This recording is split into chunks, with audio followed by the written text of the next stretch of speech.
বাস্তব সংখ্যার ক্লাস 4-এ আপনাদের সবাইকে স্বাগতম। আজকের ক্লাসে আলোচনার বিষয়বস্তু হচ্ছে ভগ্নাংশ। ভগ্নাংশ সম্পর্কে যদি আমরা ভালোভাবে বুঝতে চাই, সেক্ষেত্রে আমাদেরকে বাস্তব সংখ্যা ক্লাস 1, 2 এবং 3 করতে হবে। যারা ইতিপূর্বে এই ক্লাসগুলো মিস করে ফেলেছেন তারা চাইলে দেখে আসতে পারেন। ভগ্নাংশ দু প্রকার, একটি হচ্ছে সাধারণ ভগ্নাংশ বা সামান্য ভগ্নাংশ, অপরটি হচ্ছে দশমিক ভগ্নাংশ। যে ভগ্নাংশকে p/q অথবা লব বাই হর আকারে প্রকাশ করা হয় সেটাই হচ্ছে সাধারণ ভগ্নাংশ। লব এবং হর যদি বুঝতে চাই, সেক্ষেত্রে আমরা 3/5 লিখেছি। যে সংখ্যাটি উপরে আছে অর্থাৎ 3 উপরে আছে সেটি লব এবং যে সংখ্যাটি নিচে থাকবে সেটি হচ্ছে হর। এক্ষেত্রে 5 এখানে হর। এই সাধারণ ভগ্নাংশে আমার 3 ভাগে ভাগ করেছি: প্রকৃত, অপ্রকৃত ও মিশ্র ভগ্নাংশ। উপরের চিত্রতে আমরা দেখতে পাচ্ছি দুজন ব্যক্তি, একজন লব একজন হর। সেক্ষেত্রে একজনের তুলনায় আরেকজনের হাইট একটু বেশি, অর্থাৎ লবের থেকে হরের হাইট একটু বেশি।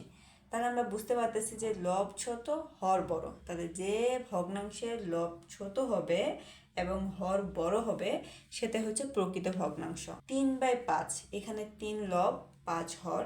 লবটা ছোট আছে এবং 5 যেহেতু হর বড় আছে, সেক্ষেত্রে সেটা প্রকৃত ভগ্নাংশ। সেমভাবে 5/7, লব ছোট আছে এবং হর বড় আছে। অপ্রকৃত ভগ্নাংশ হচ্ছে প্রকৃত ভগ্নাংশের ঠিক বিপরীত। তাহলে বিপরীত হতে গেলে কি হতে হবে? লবকে বড় হতে হবে, হরকে ছোট হতে হবে। তাহলে আমরা যদি এর আগে প্রকৃত ভগ্নাংশ উদাহরণগুলো উল্টিয়ে দেই, সেক্ষেত্রে যদি উপরে দিই আমরা 5, নিচে 3, তাহলে সেক্ষেত্রে লব বড় হচ্ছে, হর ছোট হচ্ছে। তো এটা অপ্রকৃত ভগ্নাংশ।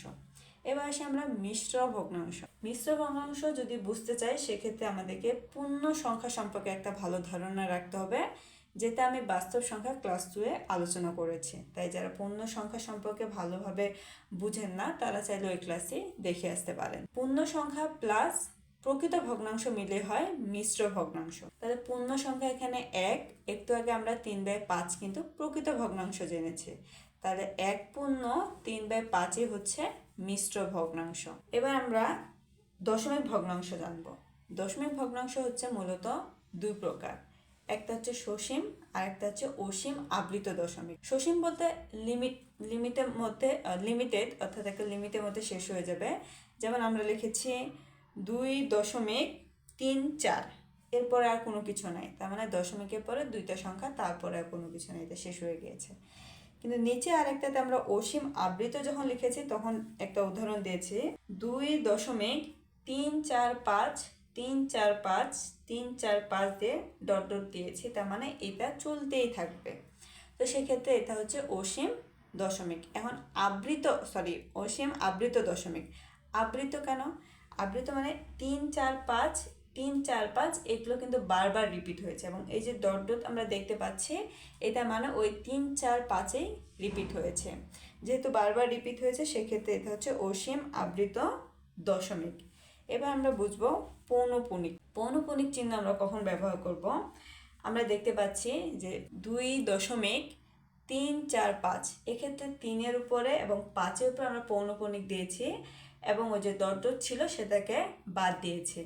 অসীম আবৃত দশমিকের উদাহরণটা আমরা এখানে নিয়েছি পৌনঃপুনিক করার কারণে, ডট ডট বাদ গিয়েছে, এবং বাকি যে চিহ্নগুলো বাকি যে সংখ্যাগুলো ছিল 345 345, সেগুলো আমরা বাদ দিয়েছি।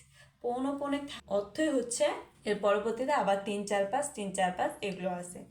এখন আমরা দেখতে পাচ্ছি যে পৌনঃপুনিক চিহ্নটা আমরা 3-এর ঘরে নিয়েছি এবং 5-এর ঘরে নিয়েছি, তাহলে 4 কি দোষ করলো? 3 4 5, এই তিনটা সংখ্যায় কিন্তু বারবার আমরা রিপিট করেছি, কিন্তু আমরা শুধু পৌনঃপুনিক চিহ্ন নিয়েছি 3-এর উপরে এবং 5-এর উপরে। যখন আমরা পৌনঃপুনিক চিহ্ন নেব, তখন যেখান থেকে শুরু হয়েছে এবং যেখান থেকে শেষ হয়েছে শুধু সেই দুইটা সংখ্যার উপরে আমরা সেই পৌনঃপুনিক চিহ্নটা নেব। এই জন্য আমরা 3-এর উপর নিয়েছি এবং 5-এর উপর নিয়েছি, 4-এর উপরে নেইনি, কারণ 3 এবং 5-এর মধ্যে 4 রয়েছে। এক্ষেত্রে যদি কেউ 3-এর উপরে 4-এর উপর এবং 5-এর উপরে দেয়, সেক্ষেত্রে কিন্তু ভুল হবে। কালকের ক্লাসে আমরা আলোচনা করব অমূলদ সংখ্যা সম্পর্কে। তাই পরবর্তী ক্লাসটি আমি আপলোড করা মাত্রই আপনারা যদি পেতে চান, সেক্ষেত্রে আপনাদেরকে আমার ইউটিউব চ্যানেলটি সাবস্ক্রাইব করতে হবে, অথবা আমার ফেসবুক পেজটি ফলো দিয়ে আমার পাশে থাকতে হবে। সম্পূর্ণ ভিডিওটি দেখার জন্য আপনাদেরকে অসংখ্য ধন্যবাদ।